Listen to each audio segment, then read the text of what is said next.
Amigos y amigas, bienvenidos, muy buenas noches. Hoy es domingo 28 de agosto del año 2022. Saludamos a nuestra generosa audiencia que como cada semana, cada domingo al finalizar la jornada, se conecta con nosotros a través de las plataformas digitales de Primera Plana en este su espacio Hacia dónde va Ecuador. Un espacio de 60 minutos de tertulia, de análisis, de debate sobre los temas de la gran agenda nacional. Para este domingo quiero poner en el tapete de la discusión, querida audiencia, el análisis sobre una decisión adoptada esta semana por el presidente de la República, Guillermo Lasso, quien finalmente se decantó por el veto parcial al proyecto de reformas a la Ley Orgánica de Comunicación. Entremos en materia porque el 21 de julio la Asamblea Nacional decidió negar y archivar el proyecto que originalmente envió el presidente Lasso al Parlamento el mismo día de su posesión, el 24 de mayo del año 2021. La Asamblea se tomó 15 meses para el trámite, pero finalmente no hubo los votos para aprobar esa iniciativa, sí hubo los votos para negarla y archivarla. Y en contrapartida hubo 75 voluntades que dieron paso a la aprobación de un informe de minoría que había sido impulsado por el asambleísta del movimiento Pachacutic, Ángel Maita, y que implica una reforma a la Ley Orgánica de Comunicación. Ese mismo día, 21 de julio, el gobierno reaccionó anticipando su rechazo al producto que finalmente aprobó la Asamblea Nacional. Y claro, muchos pensamos que era inminente el veto total. De hecho, gremios de comunicadores, representantes de medios de comunicación, periodistas, etcétera, habían advertido que el presidente debía vetar totalmente esa iniciativa. El presidente de la República, al filo de que culmine el plazo constitucional de 30 días para pronunciarse, se decanta por un veto parcial dividido en dos. Una parte de artículos objetados por inconstitucionalidad, en cuyo caso deben ser conocidos primero por la Corte Constitucional, y otra parte vetados por inconveniencia. Sobre este tema vamos a tener a dos invitados que conocen muy de cerca las dinámicas vinculadas a los temas de la comunicación. Estará con nosotros el doctor Mauricio Alarcón, director ejecutivo de la Fundación Ciudadanía y Desarrollo, abogado, máster en acción política, fortalecimiento institucional y participación ciudadana. Y el doctor Hernán Reyes, académico, docente universitario, licenciado en Sociología y Ciencias Políticas, y tiene un diplomado en Planificación Social. A los dos quiero agradecerles por destinar estos minutos de domingo para conversar en este espacio. Quiero pedirles primero una reacción general y luego vamos particularizando los elementos vinculados a la decisión presidencial. Mauricio Alarcón, bienvenido, buenas noches. ¿Cómo le sonó el veto parcial del Ejecutivo? Buenas noches, Fabricio, un gusto compartir este espacio con Hernán y pues a pesar de que varios sectores vinculados a la comunicación le mencionaban al presidente la necesidad de ir hacia un veto total, la función ejecutiva ha optado por el que se conoce como veto híbrido, más que por un tema de garantía de libertad de expresión, indiscutiblemente como una movida política después de haberse escuchado en reuniones previas que nadie sabe lo que podía pasar con la gobernabilidad, con los votos que se requieren para uno y otro caso, o que incluso nadie sabe lo que podría pasar dentro de un año con el Ejecutivo y con el Legislativo. En ese sentido, pues, creo que han primado más los cálculos políticos que la sensatez respecto de la garantía de un derecho humano fundamental que ha sido quizá el más afectado durante todo este tiempo. Hoy, cuando lo único que sensatez... Perdón, doctor, cierre legal, ¿lo único que esperamos? Perdón. No, lo único que esperamos es que ahora todos los actores involucrados, Ejecutivo, Legislativo y Corte Constitucional, estén a la altura de las circunstancias, respeten los tiempos establecidos en la norma, Fabricio, y puedan darle al país un producto que esté en línea con los estándares internacionales y garantice realmente este derecho fundamental. Pero cuando usted habla de sensatez, ¿se refiere a que el gobierno debió haber vetado totalmente la iniciativa? Si es que una ley es, después de pasar por la Asamblea Nacional, todo lo contrario al objeto del producto generado en el Ejecutivo como proyecto de ley, el único camino posible es ese. En un espacio similar a este, recordarás tú, Fabricio, discutiendo con Hernán, mencionábamos que la idea del Ejecutivo del 24 de mayo de 2021 era una ley de garantía de libertad de expresión, no era una ley de medios, no era una ley de comunicación, y hoy más bien, contrario al sentido común, pues ha hecho el juego a una nueva ley reformatoria a la ley de comunicación vigente, a la que el presidente dijo debía hacerse en pocas un montoncito de basura y echarle al tacho de la historia, como nos había repetido una y otra vez mientras estaba en campaña. ¿Qué piensas sobre este concepto, Hernán Reyes? Bienvenido, doctor, buenas noches. Buenas noches, Fabricio, un saludo a Mauricio, un gusto estar en este espacio. Comparto la idea que planteó Mauricio de que hay una dimensión política dominante, una dimensión política imperante en este veto híbrido por inconstitucionalidad y por inconveniencia que ha hecho el presidente Guillermo Lasso. Y a mí me parece que esto tiene que ver con dos cosas, fundamentalmente. Uno, con la posición política, yo diría, de carácter dogmático, porque eso es lo que tiene Guillermo Lasso con respecto al tema de la libertad de expresión y a los derechos de comunicación y de información, que ya había hecho que el entonces candidato Guillermo Lasso diga que la mejor ley es la que no existe, hay que echar al tacho de la basura la ley orgánica de comunicación, etcétera, etcétera.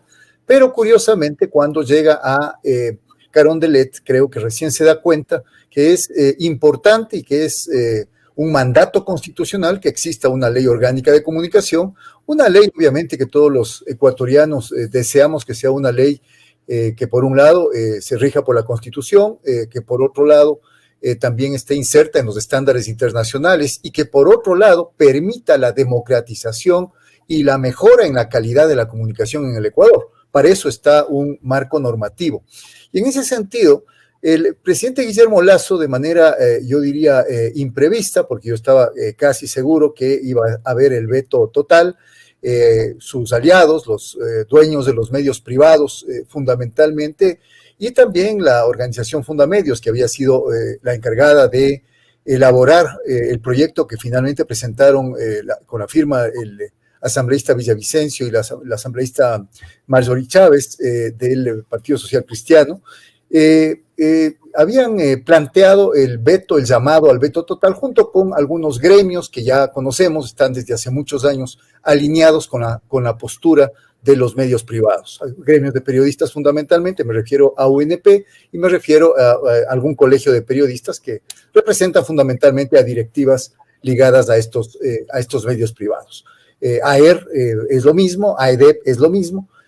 No había habido participación de medios comunitarios en estas conversaciones que el Ejecutivo decía que tenía con todos los sectores. No había habido conversaciones con sociedades, con organizaciones de la sociedad civil que, por ejemplo, entre otras cosas, anhelan desde hace muchos años tener o crear medios de comunicación comunitarios. Y en ese sentido, la postura es más política de Guillermo Lasso desde este dogma, diciendo que si no es lo suyo, si no es su proyecto que fue rechazado por la Asamblea, este informe de mayoría que fue rechazado era a su vez un híbrido donde se había juntado el que él envió el 25 de mayo y el que había presentado este proyecto que elaboró Fundamedios y que había presentado los asambleístas del social cristianismo y el asambleísta Villavicencio. Y en ese sentido, a mí me parece que es una especie de emperro, perdón que use esta palabra, el que tiene el presidente Guillermo Lasso, y al mismo tiempo una especie de paranoia con respecto a la Asamblea Nacional.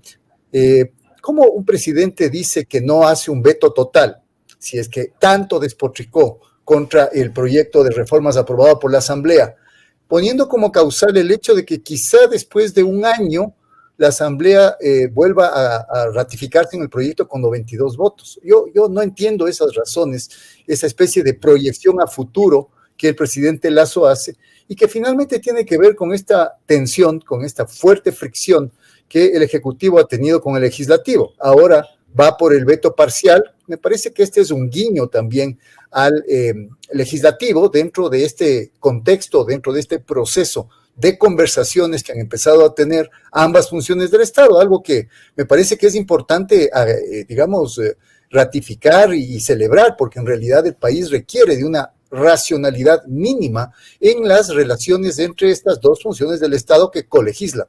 Y en ese sentido, yo creo que hay dos discusiones dentro de esta respuesta que el Ejecutivo ha hecho.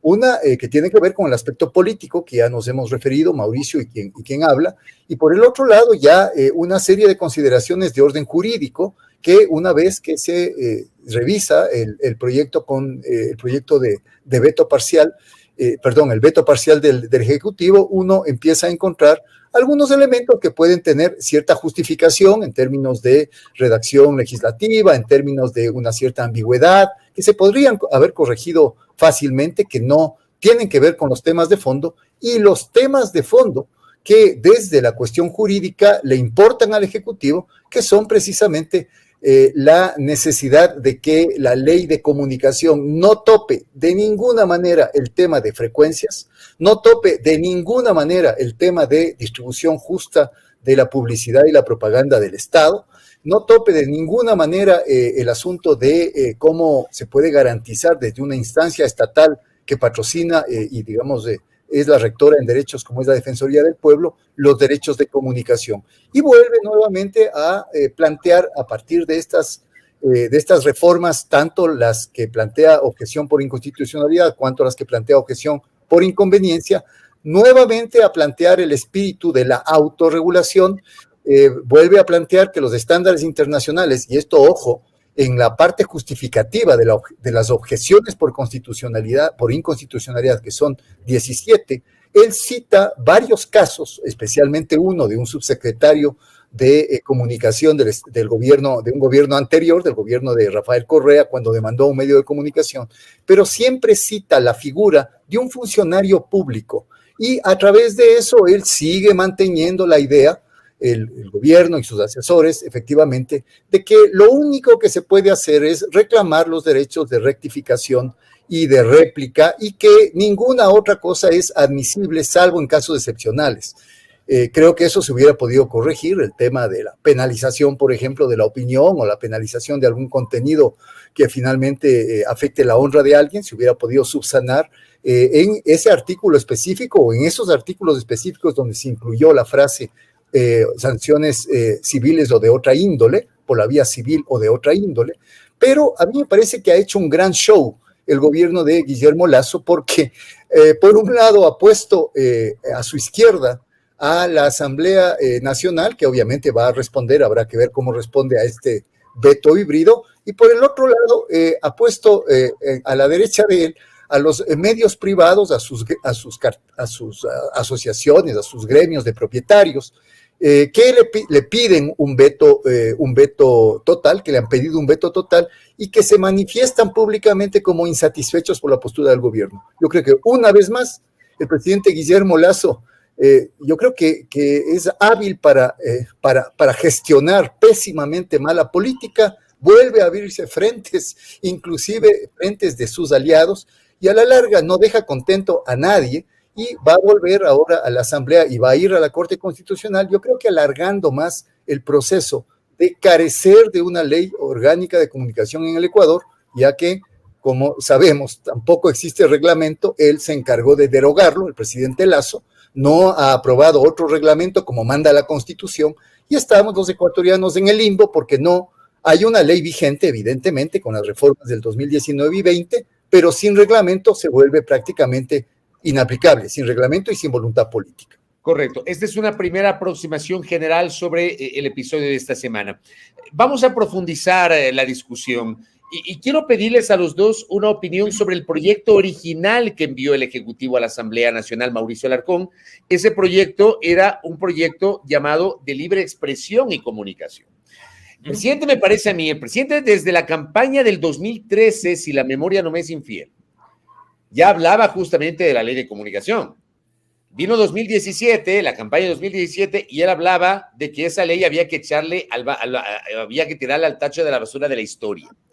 Llega 2021, antes de ganar las elecciones en campaña, volvió a insistir en que había que derogar la ley de comunicación. A mí me parece que alguien le hizo notar ya cuando ganó las elecciones al presidente que no había cómo derogar la ley de comunicación porque, uno, es norma constitucional, y dos, hay un pronunciamiento popular expresado en las urnas en la consulta del año 2011. Y lo que hace es enviar un proyecto distinto, que es el proyecto de ley de libre expresión y comunicación, que fue el primero que dio el Ejecutivo a la Asamblea Nacional el 24 de mayo del año anterior. Mauricio Alarcón, Ese proyecto de ley original del Ejecutivo, ¿era conveniente para el país? Partamos del análisis de ese proyecto de ley, del original del Ejecutivo, Mauricio. Ese proyecto de ley era conveniente para cumplir con el objeto en el texto expresado: la defensa, la promoción y la garantía de las libertades de expresión, de comunicación y de prensa. Un proyecto de ley que, sobre la base de estándares internacionales, no buscaba ni regular frecuencias ni el trabajo de los medios de comunicación, ni meterse en temáticas propias de otras normas como los temas de publicidad o como algunos temas de protección a niños, niñas y adolescentes, sino simplemente consagrar dentro del ordenamiento jurídico nacional como una forma de ratificación los estándares internacionales que forman parte de los instrumentos internacionales que ha firmado y ratificado Ecuador. De todas formas, este proyecto no dejaba por fuera algunos temas de aquellos que están en la Constitución: los derechos de réplica, los derechos de respuesta, los temas de responsabilidad ulterior, principalmente ya no imponiendo una ética, sino forzando la existencia de la autorregulación, de tal forma que los medios tengan que regular su propio comportamiento como mandan los estándares internacionales y poder, sobre todo, poner en marcha sus propias normas éticas, sin dejar de lado que quien termina de decidir si un medio vale o no vale la pena es el beneficiario del proceso de comunicación, el ciudadano común. Un proyecto de ley, además, Fabricio, que tenía en uno de sus capítulos derechos de los periodistas, y no me refiero a derechos laborales que deberían estar establecidos en un código del trabajo, sino temas vitales como el derecho a la cláusula de conciencia o la protección a las reservas de la fuente, el derecho a mantener el secreto profesional o el libre ejercicio de la comunicación. Y un asunto no menor dentro de este proyecto que se ha caído no solo durante la discusión en la Asamblea Nacional, sino en el producto final que probablemente tengamos los ecuatorianos: la derogatoria de las normas del Código Orgánico Integral Penal que criminalizan la expresión y la opinión, y que ya sobre la base de pronunciamientos del Sistema Interamericano de Derechos Humanos son incompatibles con la garantía de la libertad de expresión.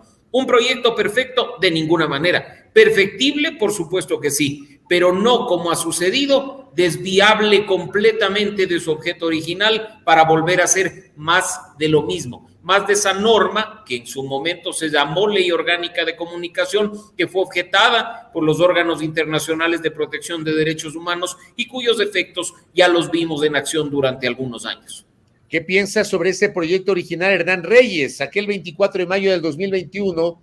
¿Cómo le sonó esa iniciativa, Hernán? Bueno, fundamentalmente yo voy a basar mi opinión en una concepción, yo diría, bastante diferente de la que tiene Mauricio con respecto a lo que es la comunicación. Yo leí con detenimiento ese proyecto, recuerdo con claridad, era un proyecto creo que de 14 páginas que tenía fallas de redacción notables y que finalmente constituía una suerte de manojo de buenas intenciones, una suerte de descripción de principios de lo que debe ser la comunicación, sobre todo de los medios de comunicación, lo que debe ser la defensa de la libertad de expresión de los periodistas y sobre todo la idea de que la autorregulación debía ser la única posibilidad para que se maneje la comunicación en el Ecuador. Yo particularmente desde una visión bastante diferente de la comunicación, una visión que se basa en lo que yo creo que es la comunicación y que está plasmado en los derechos de comunicación y de información que están en la Constitución ecuatoriana, desde el artículo 16 al artículo 20. Y esto hace que la comunicación sea un campo bastante más complejo que simplemente decir, acojámonos a los principios internacionales de la libertad de expresión, a la libertad de prensa, etcétera, etcétera, defendamos a los periodistas y demás. La comunicación en el Ecuador es un campo estratégico, está ligado, por ejemplo, con la opinión pública, está ligado con los procesos electorales, está ligado con la parte cultural, con la idiosincrasia, con los elementos de construcción de sentido que tenemos los ecuatorianos. Y no se puede separar simple y llanamente lo que es, por ejemplo, el tema de la propiedad de los medios, porque eso dice mucho de los contenidos de los medios de comunicación, de lo que es el tema de los derechos de comunicación e información, de lo que es el tema de las responsabilidades del Estado como garante de esos derechos, etcétera, etcétera. Por lo tanto, lo que Lasso quiso hacer en ese proyecto que envió al apuro porque lo mandó el 25 de mayo, es simplemente fraccionar la Ley Orgánica de Comunicación que tiene un espíritu amplio y consideraba todos estos elementos al unísono, en conjunto e interrelacionados, simplemente dejándolo como un tema de autorregulación, principios de libertad de expresión y pare de contar, y diciendo que otras leyes se harían cargo de lo que es, por ejemplo, producción nacional, publicidad, y otra ley sería la que trata de frecuencias. Nunca en el Ecuador vamos a mejorar la calidad de la comunicación, vamos a mejorar la calidad de la información, vamos a darle a los ciudadanos efectivamente la posibilidad de estar mejor informados, que haya una comunicación más plural, si es que se separan ambas cosas. Y en ese sentido, a mí me parece que lo que intenta hacer nuevamente el presidente Guillermo Lasso con este veto parcial, doble, digamos, a las reformas, es volver a fragmentar y a fraccionar lo que es el campo de la comunicación, dejando casi en una retórica que sí está muy bien, yo de acuerdo con los estándares internacionales, me parece muy bien. Yo en algunos de los casos creo que esos estándares se exceden en defender una supuesta libertad de expresión como un bien absoluto, como algún derecho absoluto y no limitado, pero más allá de eso, está muy bien que esté ahí. El problema es que no se incorpora lo otro, el problema es qué es lo que mantenía en ausencia, qué es lo que había separado. Entonces, yo sí, ahí difiero sustancialmente de Mauricio en este sentido, porque me parece que justamente por esas limitaciones y deficiencias de ese proyecto inicial fue que Fundamedios, junto con estos asambleístas del socialcristianismo y el asambleísta Villavicencio, presentaron un proyecto que era bastante más completo, que efectivamente corregía varios de las faltas de fundamentos, digamos, jurídicos para los artículos que estaban en el proyecto de Guillermo Lasso, y que a la larga inclusive terminaron fusionándose los dos proyectos en lo que se llamó informe de mayoría. Así que yo creo que desde esa concepción de la comunicación, claro, Lasso no solamente quiere tener de aliados a los medios privados, siempre los tuvo en realidad y quiere seguirlos teniendo, sino que al mismo tiempo parte, como digo, de una visión muy dogmática, muy cerrada, muy juridicista, y a la larga que no va a permitir que se ejecute ningún cambio, que se efectúe ningún cambio en las prácticas comunicacionales en el Ecuador, porque va a seguir el reparto de las frecuencias, igual como antes, 9 de cada 10 frecuencias en manos de medios privados, y quieren más encima. Pero Hernán, si me permite interrumpir, en el tema de las frecuencias, la ley entró en vigencia en 2013. Entre 2013 y 2019, cuando se incorpora la reforma de Moreno, en esos 6 años, ¿se avanzó o no se avanzó en algo de la distribución de frecuencias establecida por la ley para llegar al 34, 33, 33? ¿O simplemente eso se quedó ahí como letra muerta de la ley, Hernán? Bastante poco, para serle franco, bastante poco, porque no existió voluntad política, y eso quiero ser enfático, en el gobierno del presidente Rafael Correa, del expresidente Correa, por parte sobre todo de las autoridades de telecomunicaciones. Separemos, porque las autoridades de telecomunicaciones eran las que, por ejemplo, en ese entonces debían enviar un informe trimestral de las frecuencias que se iban liberando para poder sacar a concurso esas frecuencias liberadas, digamos, o revertidas o devueltas al Estado. Nunca cumplió aquello. Las autoridades de telecomunicaciones funcionaban como habían venido funcionando desde los años 80, por su propia cuenta y riesgo. Y eso implicó que finalmente ni siquiera se tenga la información sobre las frecuencias. Y cuando se llamó a 2 concursos, que fueron los que se hicieron en la época de Correa, esos concursos finalmente terminaron casi en la nada, porque en la práctica se generaron una serie de problemas internamente en esos concursos, que llevó a que inclusive el segundo concurso no llegue a término. Así que efectivamente hay ese déficit, hay esa deuda pendiente de poder repartir más equitativamente las frecuencias a favor de los medios comunitarios, de defender un espacio de medios públicos de comunicación que todos los países civilizados del mundo lo tienen. Correcto, y que aquellos que llenan sus programaciones y sus contenidos con aquello que los medios privados no les interesa porque no les son rentables. Eso no se puede, efectivamente, pero no puede por eso decirse que no se tiene que dar. Lo mismo le quiero preguntar a Mauricio Alarcón. A ver, esto del 34, 33, 33 ¿Era simplemente un ideal o como concepto sí era aplicable, Mauricio? Porque Hernán atribuye que se avanzó muy poco por la falta de voluntad política, pero en la práctica ¿se podía o no se podía lograr ese ideal que plantea Hernán Reyes, Mauricio? En lo personal, recogeré aquello que en su momento dijo el relator especial para la libertad de expresión de la Comisión Interamericana de Derechos Humanos, que por muy ideal que suene esto del reparto exactamente equitativo, tener un porcentaje tan alto para frecuencias de uso público o de medios públicos resultaba totalmente fuera de lugar. Y en las pruebas queda en evidencia que mucho más espacio requiere o el sector privado o el sector comunitario que el de los medios públicos. Ahí vemos que no necesariamente se tiene que establecer en una norma una camisa de fuerza, sino tratar de establecer probablemente mínimos deseables únicamente, como he dicho, tanto en el sector privado como en el sector comunitario. Pero recordaremos también, Fabricio y amigos, que cuando se tuvo que trabajar en el fortalecimiento de los medios comunitarios, terminó convirtiéndose, como ya se esperaba, en un sistema de premios y castigos en función de la línea ideológica o política de quienes aspiraban a la frecuencia, con esos pequeños fondos concursables que muchas veces salieron del MIES y de otras secretarías en su momento para unos medios que pasaron a depender básicamente de la pauta oficial del gobierno de aquel entonces, medios comunitarios o medios públicos disfrazados de comunitarios. Lo cierto es que más allá de estos porcentajes, lo que uno debe buscar sobre cualquier tema es que haya la mayor pluralidad posible para que el ciudadano, el beneficiario final de la comunicación, tenga de dónde elegir en cuanto a medios de información. Pero sí se puede lograr ese reparto equitativo de las frecuencias, o siempre va a existir la prevalencia de los medios privados por encima de los públicos o comunitarios, Mauricio. Probablemente, considerando el tipo de negocio que es la comunicación, que es algo indiscutible, siempre va a haber una prevalencia de los medios privados.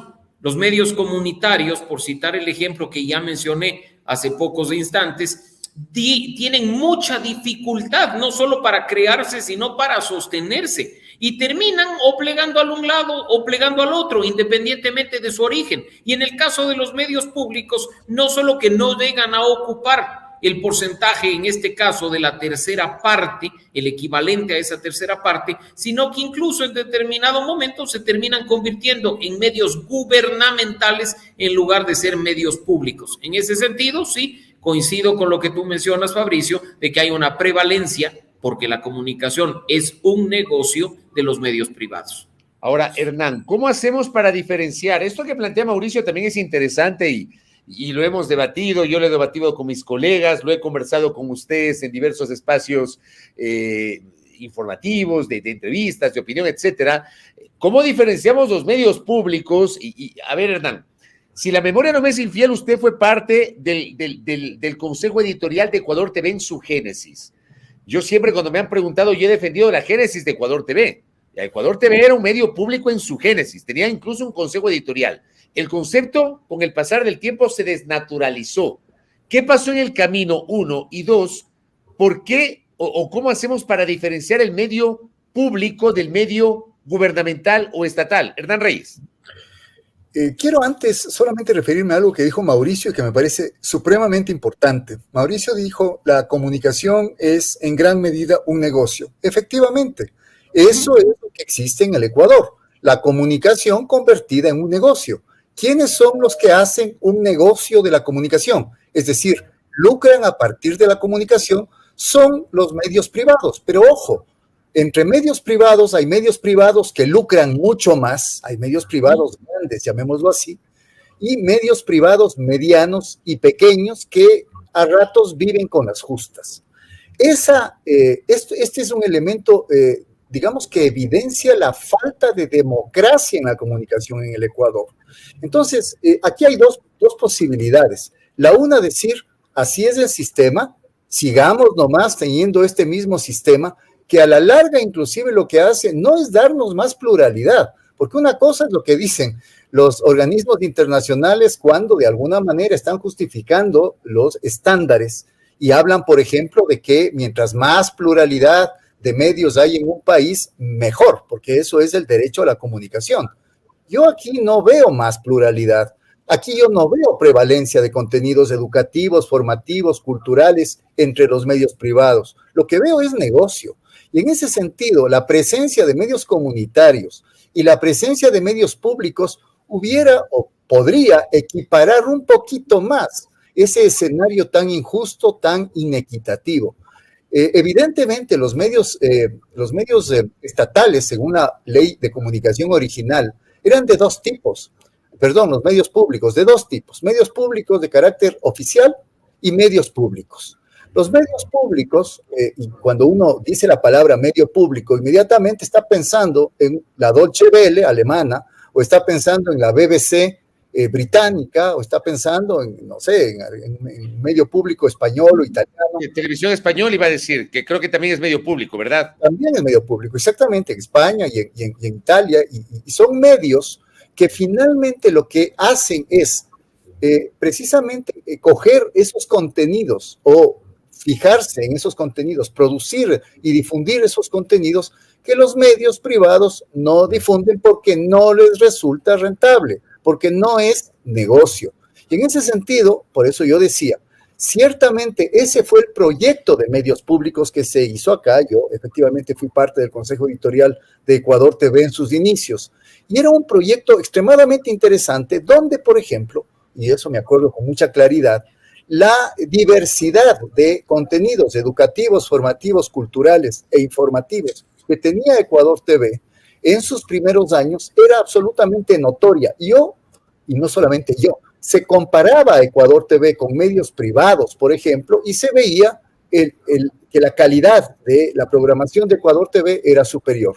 No comparemos calidad de los contenidos con el número, con el rating o la extensión de la audiencia o de los lectores o de los radioescuchas. No, era imposible que los medios públicos entren a competir de igual a igual con los medios privados, porque los medios privados aquí en el Ecuador estuvieron antes que los públicos y ya tenían una trayectoria de varias décadas, es decir, ya se habían apropiado del mercado y le habían al mercado acostumbrado a contenidos de muy mediocre calidad.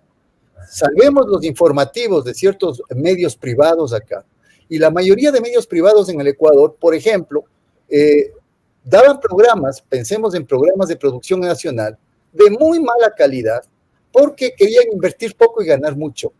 Y aparte de eso, en esos programas, porque yo recuerdo con claridad los primeros años de aplicación de la ley de comunicación, pensemos en los programas de humor que tenían algunas estaciones de televisión de carácter nacional en Ecuador.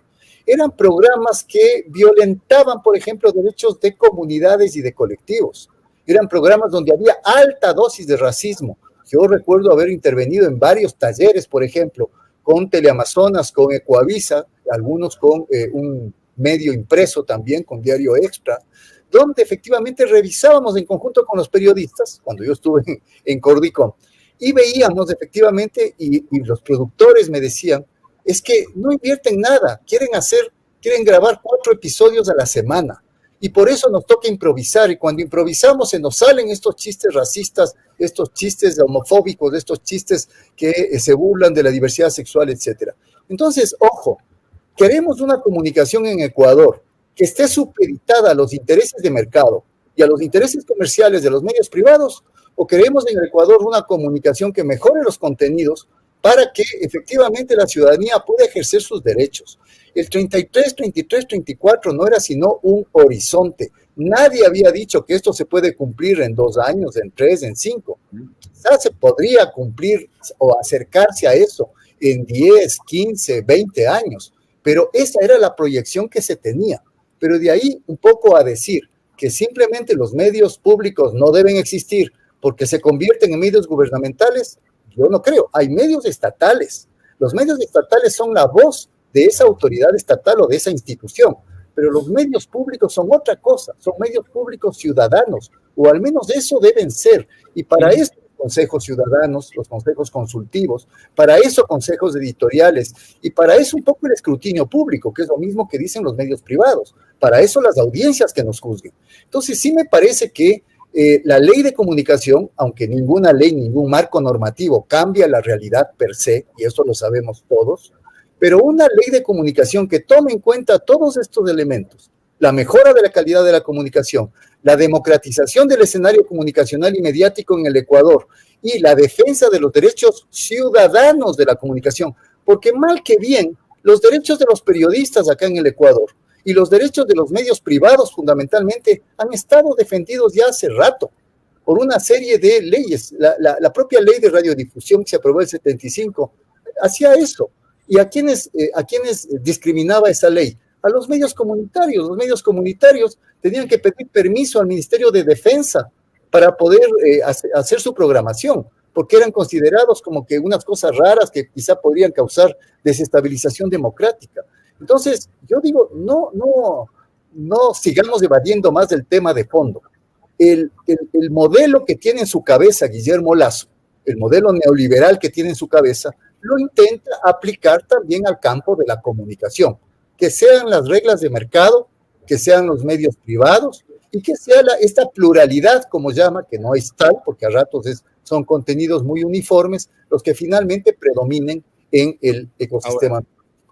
Ahora bien, del proyecto que aprueba la Asamblea el 21 de julio, a mí en lo personal me llamaron la atención, entre otros aspectos, 3 artículos, el 11, el 12 y el 17 me parece. El 11 y el 12 vinculados a la responsabilidad ulterior, cuando se habla de las responsabilidades civiles y dice, y otras de otra índole, o las de otra índole, ¿no? Me parece que queda muy abierto eso. ¿Cuál es la otra índole? Y el artículo 17 habla de la información falsa, que queda prohibida la difusión de información falsa. Pues yo me pregunto, ¿quién cataloga qué es información falsa? Mauricio Alarcón. No, y es peor, Fabricio, y esto lo discutimos en su momento, porque no es únicamente hablar de información falsa, sino de consagrar el derecho a la verdad. Ese artículo consagraba el derecho a la verdad. ¿A la verdad de quién? ¿A la verdad de Fabricio Vela, de Hernán Reyes, de Mauricio Alarcón? ¿Cómo puede ser posible que creamos además en ese artículo que se le puede dar la capacidad a un cuerpo, por muy colegiado que sea, entiéndase al Consejo de Comunicación, para crear normas, regulaciones que nos permitan garantizar ese derecho a la verdad y combatir la información falsa en los distintos canales en los que se genera? De refilón estaban entrando a revisar contenidos en redes sociales o a regular el funcionamiento de las redes sociales con algo tan absurdo, al más puro estilo orwelliano, de la verdad. ¿Quién tiene la verdad?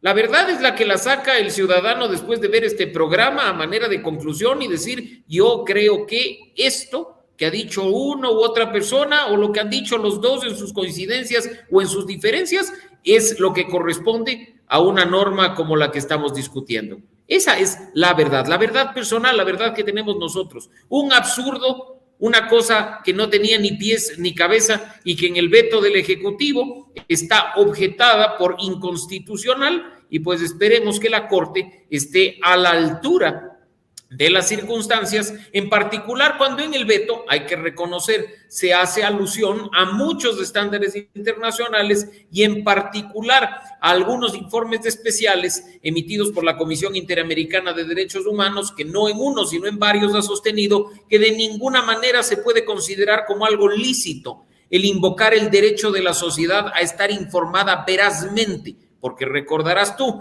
que catalogar a la información con este tipo de características como la veracidad es incompatible con la garantía del derecho a la libertad de expresión. Pero esa catalogación me parece que está en la norma constitucional, Mauricio. Sí, y lo hemos dicho. Lo que está en el artículo 18 contradice estándares internacionales, donde se menciona de manera clara que la veracidad, específicamente este término, no puede estar establecido, sino por quien se beneficia de la comunicación, por el receptor de la comunicación y no por una norma impuesta generalmente por un Estado. Pero no tiene sentido establecer que la información sea veraz, contextualizada, contrastada, precisa, No confundamos, Fabricio, porque contrastar y verificar son etapas del proceso periodístico que se enseñan en las universidades. Con toda seguridad, Hernán lo hace con sus alumnos, pero la Declaración de Principios de Libertad de Expresión de la Comisión Interamericana de Derechos Humanos, en su principio número 7, dice de manera muy clara que condicionamientos previos como la veracidad, la oportunidad o la imparcialidad, cuando vienen por parte de los estados, son incompatibles con el derecho a la libertad de expresión. ¿Por qué? Porque es el ciudadano quien tiene que determinar si una información es veraz, es oportuna o es imparcial. No el Estado como un ente moralmente superior que quiere imponer una sola forma de pensar o de ver las cosas. ¿Cuál es la visión de Hernán Reyes sobre este tema?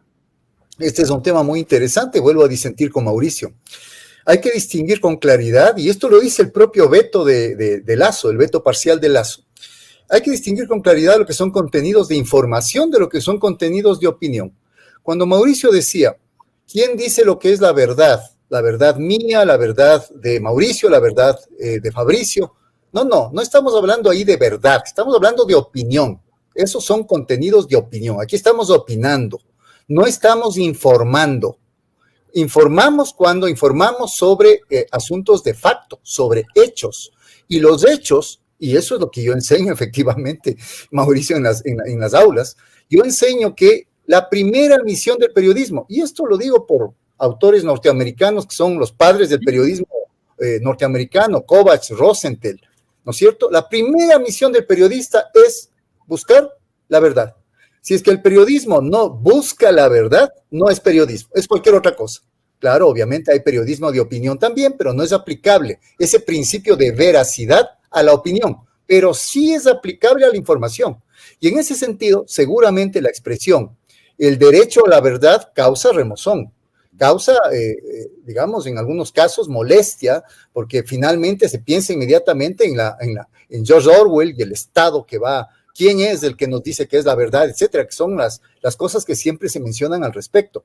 Pero yo lo que digo es, si es que estamos buscando mejorar la información en el país, estamos buscando que los periodistas trabajen con mayor profesionalismo y apliquen los protocolos, estándares, procedimientos para hacer periodismo, debemos exigirles que la información que produzcan y que difundan sea verdadera.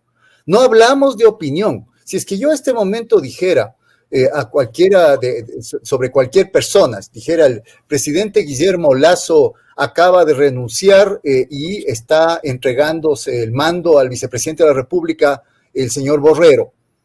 Yo estoy emitiendo una información falsa, yo no estoy opinando, no hay una dimensión subjetiva en lo que yo estoy diciendo, en mi expresión, y por lo tanto eso no puede ser admisible que se transmita por un medio de comunicación y que no pase nada. Entonces, obviamente, después vendrá el derecho de la rectificación, no es verdad, me he equivocado, etcétera, etcétera, el derecho a la réplica, si es que cabe el caso, pero hay que distinguir las dos cosas, y en ese sentido, yo no creo que se puede relativizar el tema de la verdad informativa, no de la verdad en cuanto a opinión, porque las opiniones no son ni verdaderas ni falsas, son opiniones de cada cual. Y pero por informativamente, Hernán, si hay una verdad, o hay varias verdades, informativamente hablando, pregunto. Hay una verdad que puede ser más enriquecida y hay una verdad más empobrecida. Podemos informar sobre el mismo hecho, elementos muy genéricos, muy generales, o podemos profundizar, y a eso se les llama investigación periodística, sobre los trasfondos de determinado hecho o fenómeno.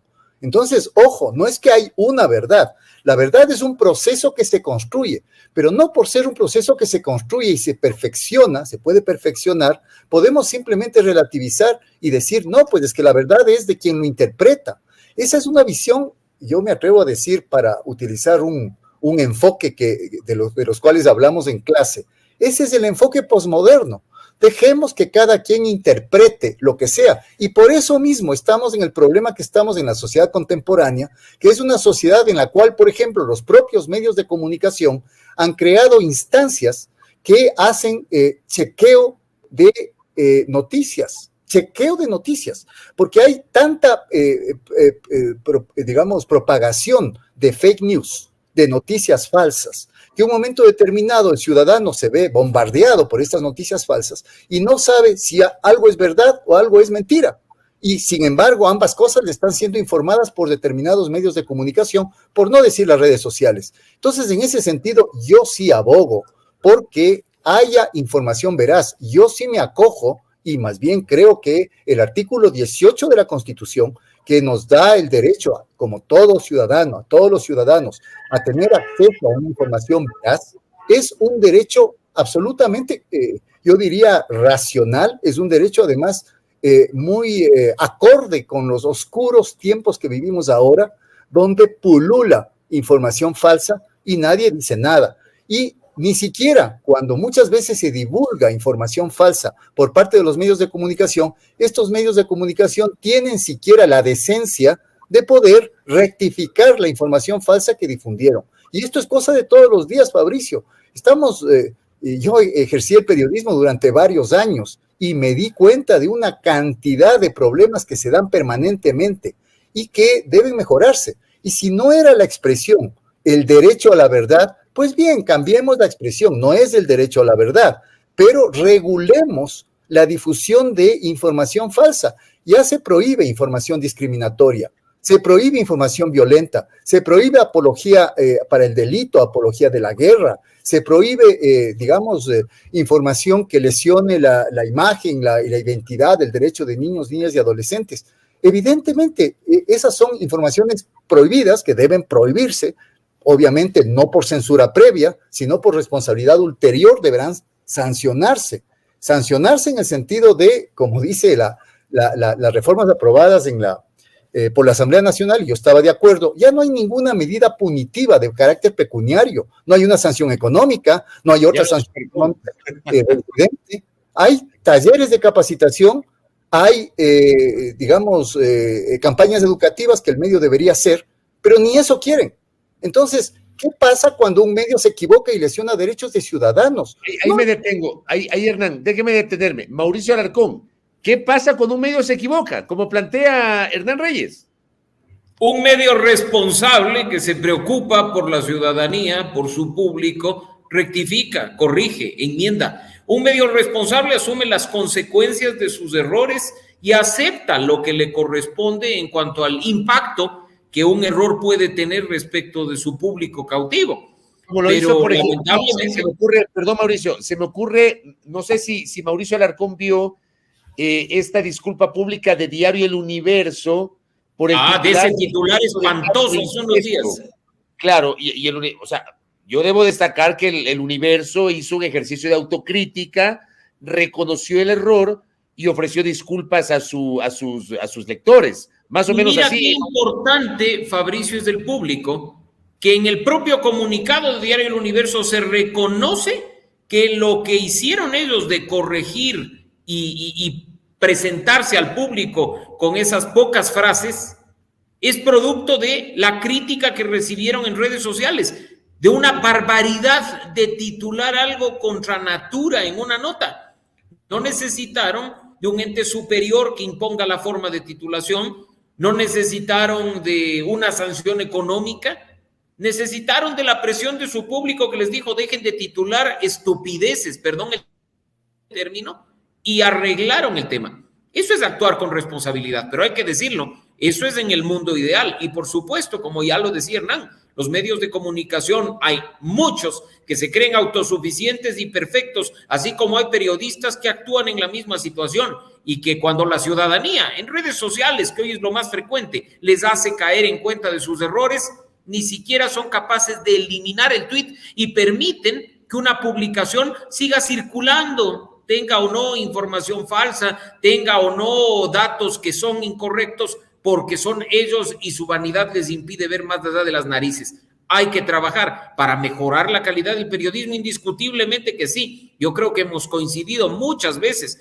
con ustedes y con otros amigos respecto al diagnóstico de lo que ocurre con nuestra comunicación. En lo que muchas veces discrepamos es en la solución para el problema que se vive. Pero aquí, creer que hay medios perfectos o periodistas perfectos, de ninguna manera.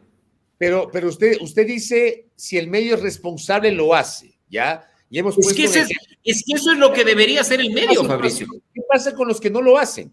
¿Qué pasa con Cuando aquellos? vulneran derechos, Hay colegas, perdóneme Mauricio, pero hay colegas que se han convertido en difusores de noticias falsas, de fake news, y hay medios que lo rectifican. ¿Qué hacemos con ellos?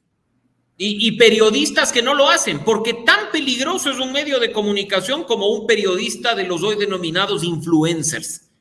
Porque lo que generan es distorsiones respecto de su público, respecto de sus seguidores. ¿Qué es lo que hay que hacer ahí? Forzar de manera directa a que se corrijan los errores, no a través de sanciones. Yo creo que en ese sentido sí tenemos un órgano en sintonía con la ley que hasta hoy está vigente, que tiene precautelar y garantizar derechos, la Defensoría del Pueblo. No hay que darle capacidad persecutoria, pero vimos que ya en algunos temas en particular ha jugado un rol de defensa y garantía de derechos. Recordarás tú lo que sucedió, por citar un caso, con el periodista Andrés López y Radiovisión.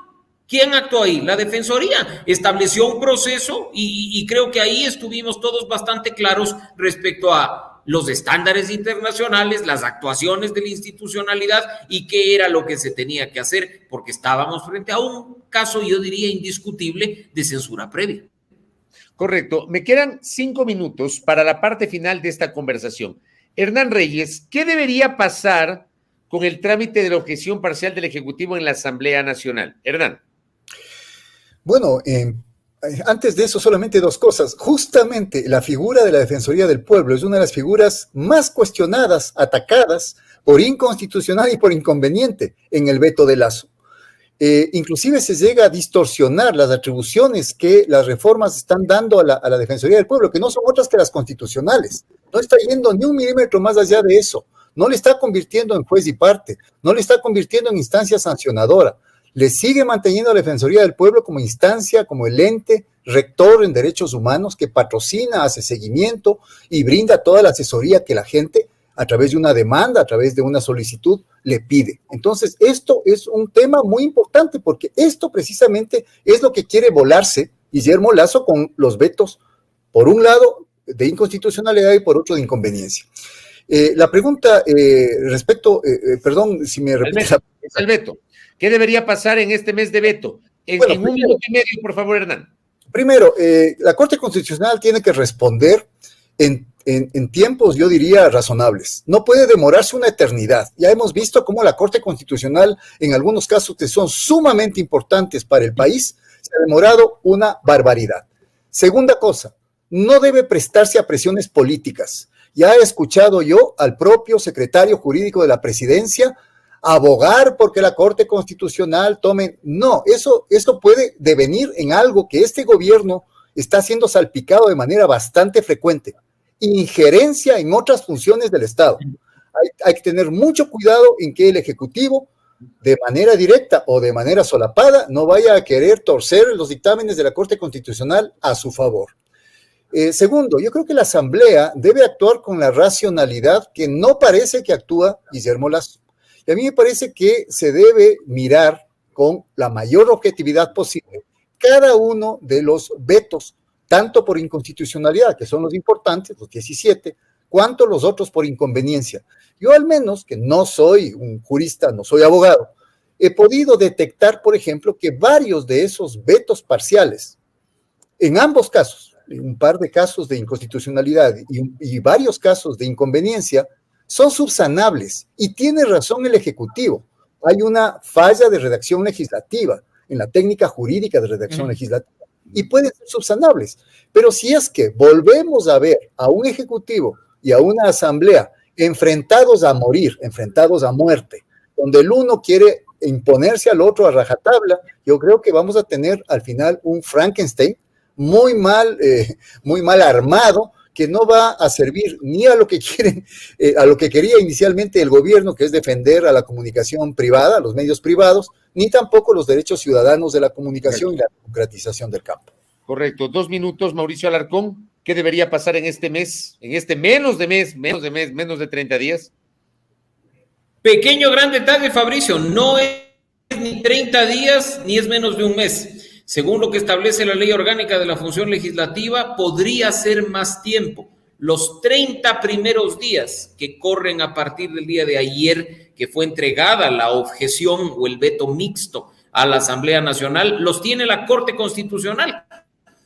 Durante estos 30 días tiene que emitir su dictamen respecto de esas observaciones presentadas en cuanto al fondo y su incompatibilidad con la Constitución. Una vez, de acuerdo con lo que establece la norma, este dictamen haya sido emitido, es que la Asamblea Nacional empieza a correr con otros tiempos para que la Comisión incorpore lo del dictamen de inconstitucionalidad y empiece a trabajar ya para poner en vigencia junto a aquellas normas que tienen que ser discutidas respecto del veto parcial para ver cómo queda al final este tema. No nos olvidemos que además el dictamen de inconstitucionalidad que sale desde la Corte no es en definitiva que le dice así tiene que ir el artículo, sino que le corresponde a la Comisión, en este caso, incorporar las recomendaciones de la Corte, ajustando los textos a lo que debería ser y poner definitivamente en decisión del Pleno las partes pertinentes. Así es que yo diría que si se respetan los tiempos y, como decía Hernán, la Corte actúa con la responsabilidad y la importancia del momento, podríamos dentro de un mes y medio aproximadamente saber qué pasa con este paquete de reformas a la Ley de Comunicación. Muy interesante esta charla con ustedes, conocedores de la materia. Les quiero agradecer a los dos por haber destinado esta noche estos minutos para conversar con la audiencia sobre su visión, los contrapuntos y las coincidencias sobre el proyecto de reformas a la Ley de Comunicación y el veto parcial del Ejecutivo. Gracias, Hernán Reyes. Gracias a Mauricio Alarcón. Que tengan una buena noche. Muy amables. Gracias. Muchas igualmente. gracias, igualmente. Sí, Mauricio. Gracias, muy gentiles. A nuestros invitados, hablando sobre el veto parcial del Ejecutivo.